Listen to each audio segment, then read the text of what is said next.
de Jesus, ele estava dobrado à parte, separado das faixas de linho. Depois o outro discípulo que chegara primeiro ao sepulcro também entrou. Ele viu e creu. Eles ainda não haviam compreendido que, conforme a Escritura, era necessário que Jesus ressuscitasse dos mortos. Os discípulos voltaram para casa. Maria, porém, ficou à entrada do sepulcro chorando. Enquanto chorava, curvou-se para olhar dentro do sepulcro e viu 2 anjos vestidos de branco, sentados onde estivera o corpo de Jesus, um à cabeceira e outro aos pés. E eles lhe perguntaram: mulher, por que você está chorando? Levaram embora o meu Senhor, respondeu ela, e não sei onde puseram.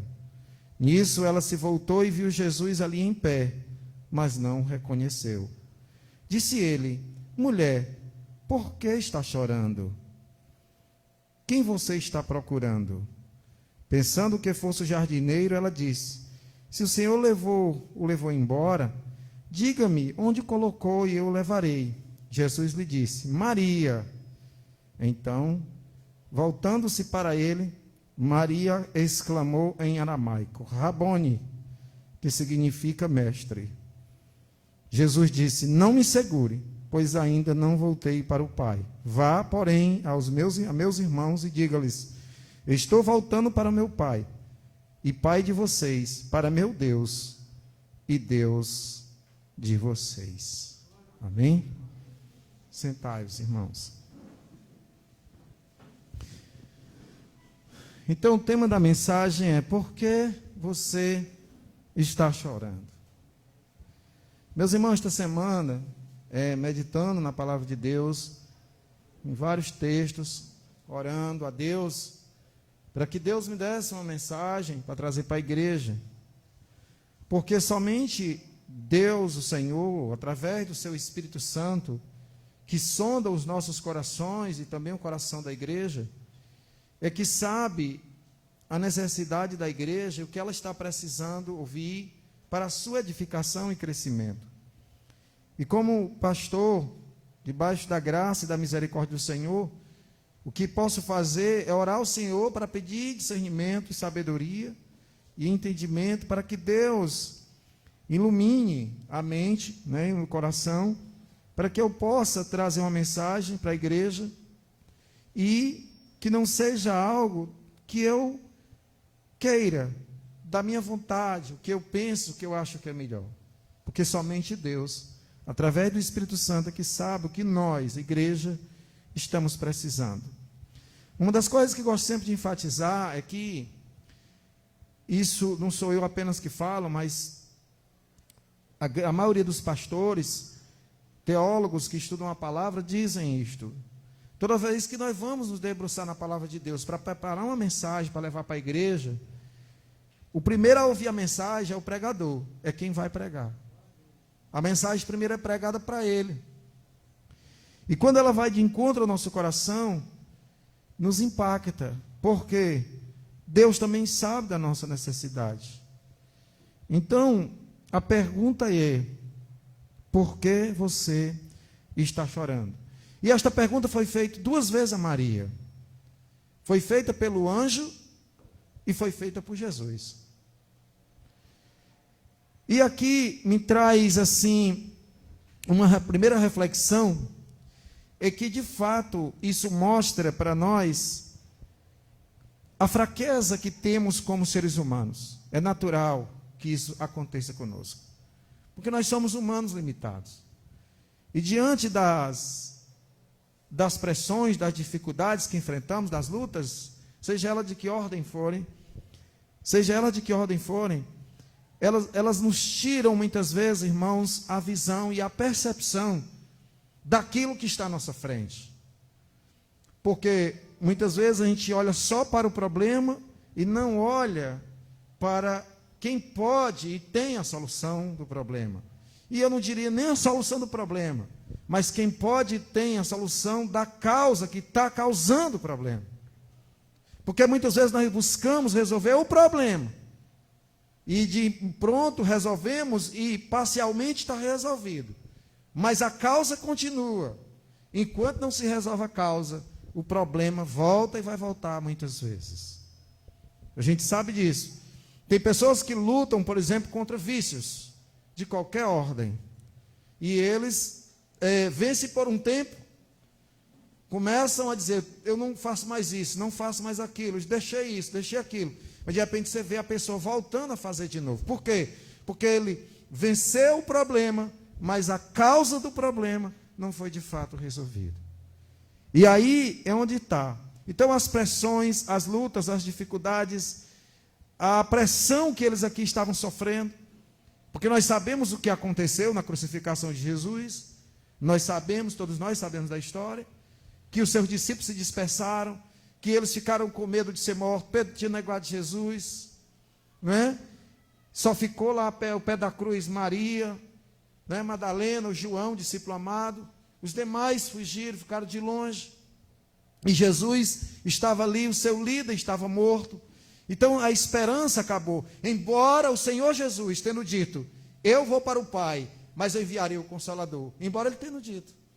João 14 fala, Jesus diz, eis que vou para o Pai, mas eu enviarei o Consolador. Ele diz, não se turbe o vosso coração, credes em Deus, credes também em mim, na casa de meu Pai há muitas moradas, se não fosse assim eu não teria dito. Ele fala isso para os discípulos, e ele disse, eu estou falando isso, para que quando acontecer, vocês já saibam o que eu disse.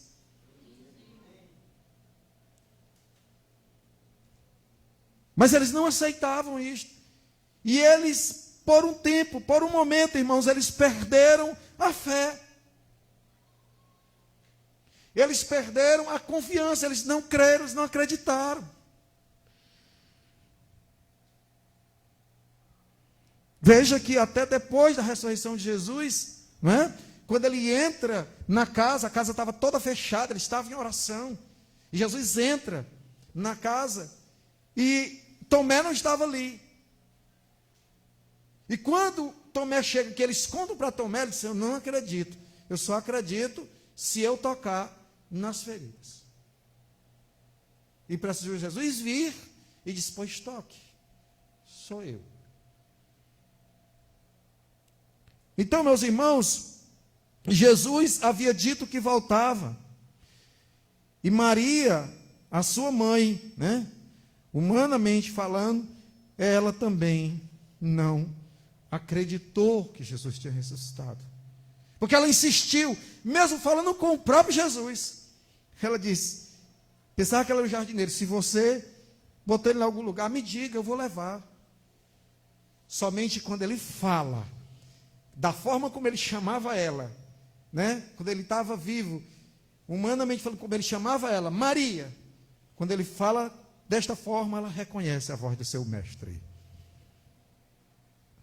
Tem uma questão interessante, porque aqui nós estamos falando da realidade, da situação, de que o destaque aqui está sendo, né, para Maria, porque ela estava chorando. E chama a atenção demais isso, porque 2 vezes é perguntado a ela por quê, não é? Quantas vezes a gente não pergunta, quem não já chegou para alguém que está chorando, a gente não sabe o que é que está acontecendo, não é? A gente chega, por que você está chorando, né? A gente quer saber o motivo, né? Então, às vezes perguntar isso para a mulher é meio difícil, porque a mulher é muito sensível, né? E às vezes a mulher chora por coisinha pouca, às vezes, né? Principalmente se ela estiver naquele momento mais sensível dela, né? E você pergunta, por que você está chorando? Né? E às vezes ela vai contar, para a gente, homem, a gente acha que é uma besteira. Mas a mulher, ela tem essa sensibilidade, muito maior do que os homens, né? Essa sensibilidade, chora. Ah, não é nada não, né? Não é nada não, mas não é, tem alguma coisa. É sensibilidade, a flor da pele. Mas aqui eu quero chamar a atenção para essa realidade que Maria estava enfrentando e que os discípulos também, meus irmãos. Porque parece que às vezes, e mesmo a gente orando, mesmo a gente vivendo pela fé, porque a Bíblia diz que o justo viverá da fé, pela fé, né? Romanos capítulo, vamos botar aí, cadê o nosso pessoal da tecnologia aí? Qual é o capítulo, versículo? Romanos diz que o justo viverá pela fé. Inclusive, lendo esse versículo, o grande reformador Lutero se converteu ao cristianismo lendo esse texto, né? Lendo esse texto que eles vão já botar aí na tela. Então, vejamos, o justo vive da fé, mas a fé aqui, ela estava abalada. A fé aqui estava destroçada. A esperança havia acabado, porque eles não estavam acreditando no que Jesus havia dito, na sua ressurreição. E aí eu trago uma outra reflexão. Quantas vezes nós também nos deparamos desta forma? Esta semana eu vi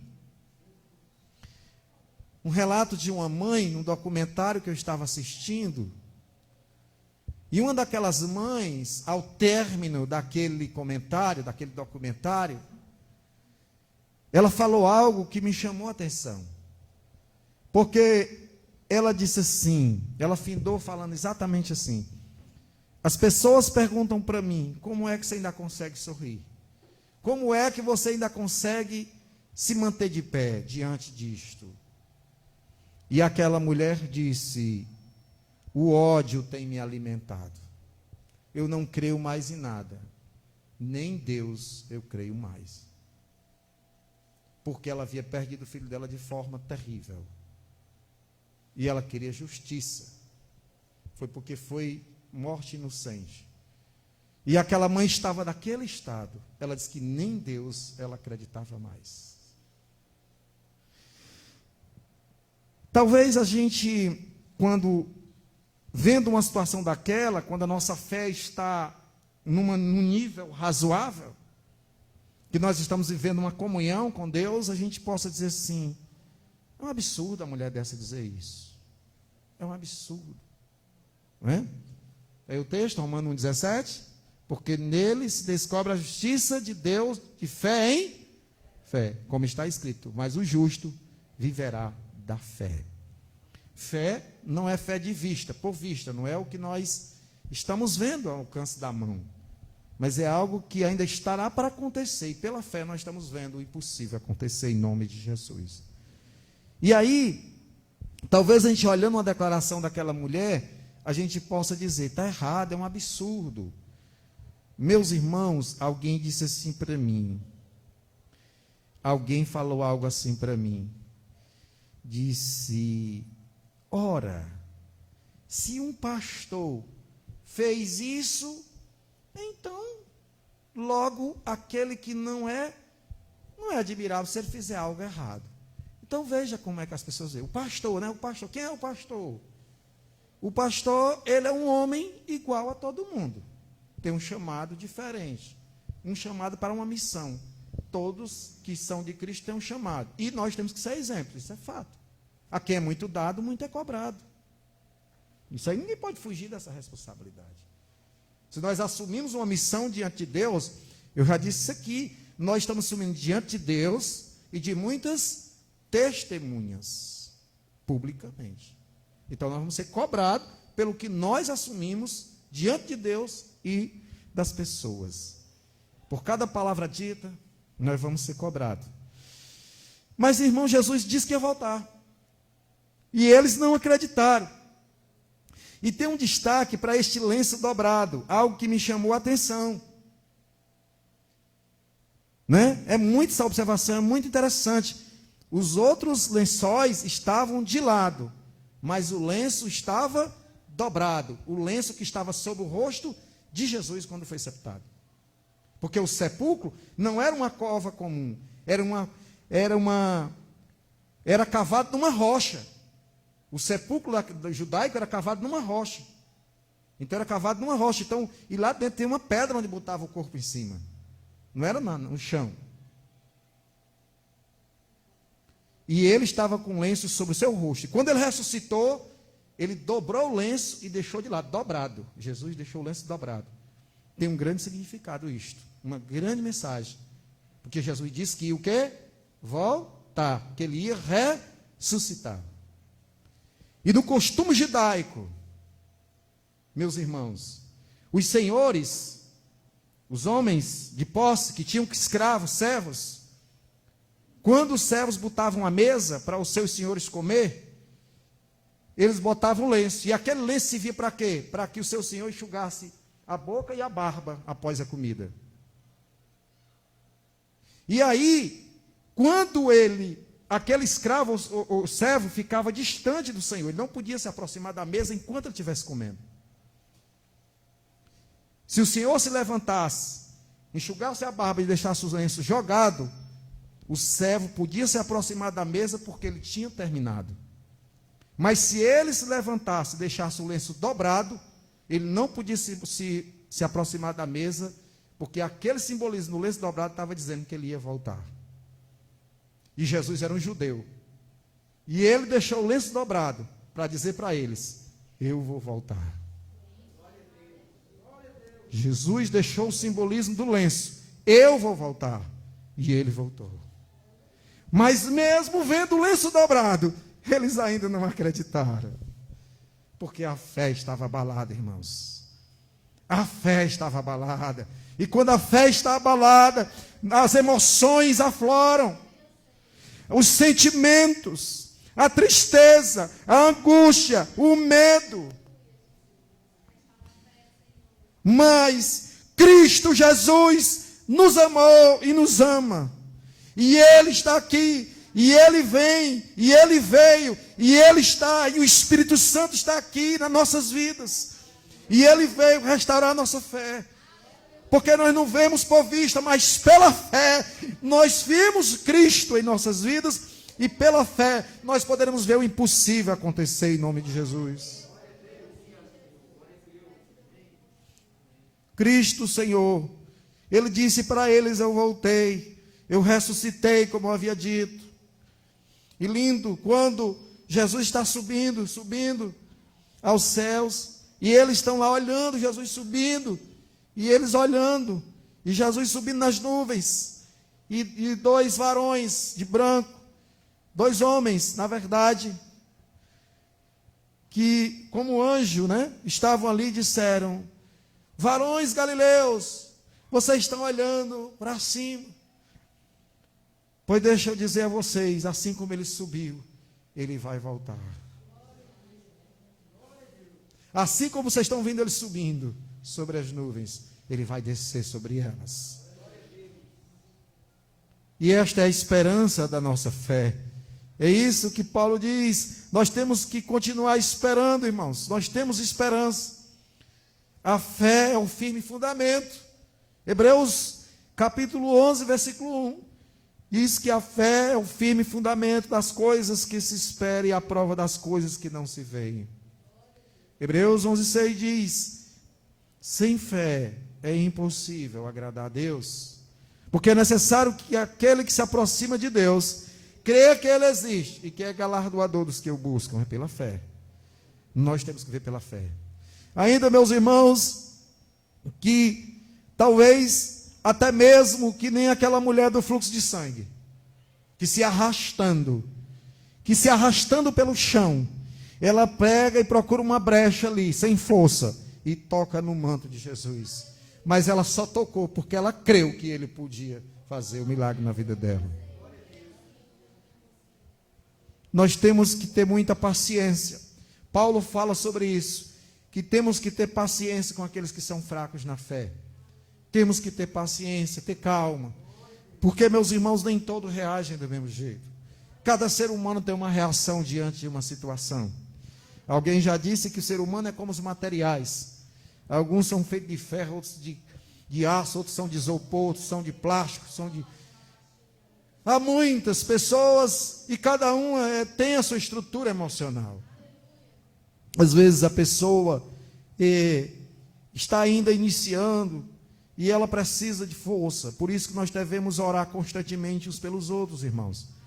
Porque quem conhece profundamente o coração de cada um de nós é o Senhor. A medida da fé que nós estamos vivendo é o Senhor. Não existe um termômetro para medir a fé. O que existe é a fé na prática, a fé vivida, como o Tiago diz. Fé sem obras é morta. A fé, ela é acompanhada de obras. E não é obra simplesmente o ato de dar esmola, ou o ato de socorrer alguém que está passando fome. Isso deve ser feito por cada um de nós. Mas é a fé com atitudes de vida moral e espiritual diante de Deus e dos homens, sendo irrepreensíveis diante do Senhor. Então o Senhor olha para Maria e fala: por que você está chorando? A tristeza, meu irmão, a angústia nos leva a agir assim. Mas o que é que diz Apocalipse? O Senhor enxugará dos nossos olhos toda lágrima. Não tem para onde ir. O apóstolo Pedro conversando com Jesus e ouvindo também Jesus. E Jesus, naquele momento que, de certa forma, botou meio que à prova aquela multidão que o seguia. Jesus diz para aquela multidão: as raposas têm os seus covis e as aves do céu têm seus ninhos, mas o Filho do Homem não tem onde reclinar a cabeça. Após dizer isso, a multidão foi embora, porque eles disseram: vamos ficar com um homem desse para quê? Perto de um homem desse para quê? Vocês não têm nada a dar para nós. Aí o texto, Lucas 9:58, né? E aí, então, a multidão disse: vamos ficar perto deste homem. A Bíblia não relata isso, mas eu estou falando aqui dentro da palavra que é mais ou menos isso. Parece que estou vendo a multidão murmurando: para onde nós vamos? Ficar aqui para quê? Não tem nada a dar para nós, um fraco desse. Não é rei de coisa nenhuma. Vamos embora. E foram embora mesmo, deixaram Jesus sozinho com os apóstolos. Mas Jesus, sendo ainda mais duro, após se virar para os apóstolos, ele diz: vocês também não querem ir? Vamos acompanhar o texto? Depois daí, mas Jesus, quando ele fala para os apóstolos, né? Vocês também não querem ir? O que é que diz Pedro, né? Pedro diz para Jesus: Senhor, para onde nós iremos? Que só o Senhor tem as palavras de vida eterna. A pergunta que você e eu devemos fazer diariamente é esta: para onde eu irei? Para onde eu irei? Eu não tenho para onde ir a não ser para os braços do Senhor. Não tem quem possa me sustentar e me segurar e me dar força e me levantar e renovar a minha fé, restaurar a minha comunhão, me abrir a visão para que eu possa ver Jesus e olhar para Jesus, que é o autor e consumador da fé. Então, se não tem, eu não tenho para onde ir a não ser para o Senhor. Por isso, irmãos, nós precisamos refletir na palavra de Deus diariamente, orar constantemente. Senão Jesus não tinha dito: orai, vigiai, porque o espírito está pronto, mas a carne é fraca. Paulo diz: orai sem cessar. Paulo diz: orai em todo tempo. A oração, veja a resposta de Pedro, né? Para onde nós iremos? Para quem iremos? Esta é a pergunta. Então Pedro entendeu que não tinha para onde ir, meus irmãos. Mas nós precisamos constantemente estar orando, buscando, meditando, refletindo. E não há coisa melhor, irmãos, ao término do nosso dia de trabalho, de luta, a gente fazer isso. Por quê? Porque durante um dia de trabalho, de luta, seja em casa, seja lá fora, no dia a dia lidando com as pessoas, o embate é muito grande. Lembra do que eu disse aqui, repito, ontem no nosso momento de oração aqui, que foi lindo para a glória de Deus, né? Foi um momento lindo aqui, a graça de Deus, momento de oração, e eu repito isso muitas vezes. Se você quiser paz, pare de orar. Se você quer guerra, comece a orar. Parece uma contradição, mas é verdade. Se você quiser paz, não ore, mas se quiser guerra, comece a orar. Porque guerra é espiritual. Nossa luta não é contra a carne nem o sangue, mas as potestades do mal que estão em regiões celestes. E é contra elas que nós vamos lutar. Não temos um inimigo. O ser humano não é nosso inimigo. As pessoas estão usando várias coisas aí para ficar falando isso ou aquilo, imagens que aconteceram, né? Mas de fato, no carnaval, mas de fato, meus irmãos, o que eu quero dizer é que não precisa disso. Para pregar a palavra, a gente não precisa estar dizendo isso, dizendo aquilo. Meus irmãos, nós já sabemos, Jesus disse, Jesus falou, Jesus alertou, ele disse, tudo isto vai acontecer para que se cumpra a minha palavra.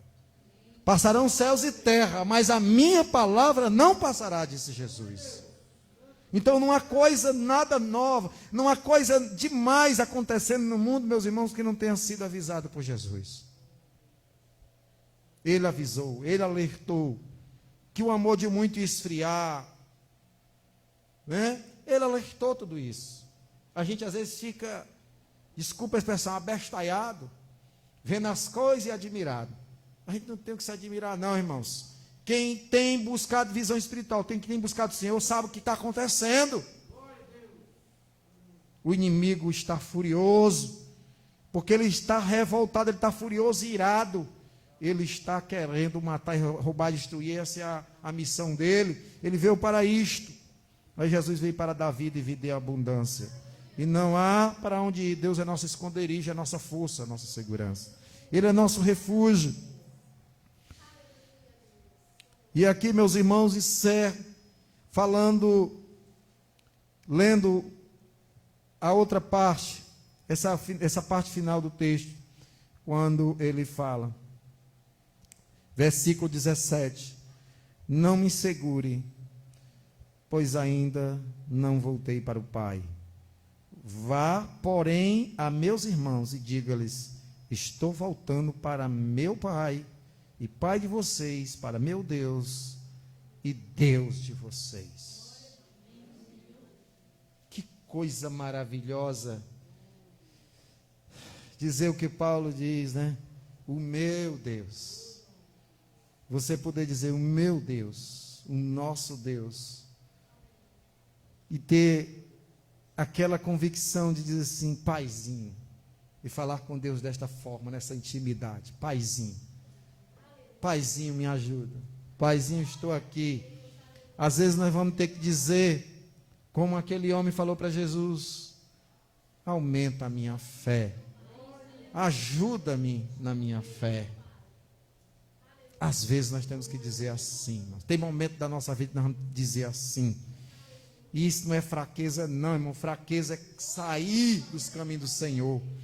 Mas chorar nos pés do Senhor, abrir o coração e dizer o que está sentindo, falar o que está sentindo, agir até como Maria agiu, não é fraqueza, irmãos.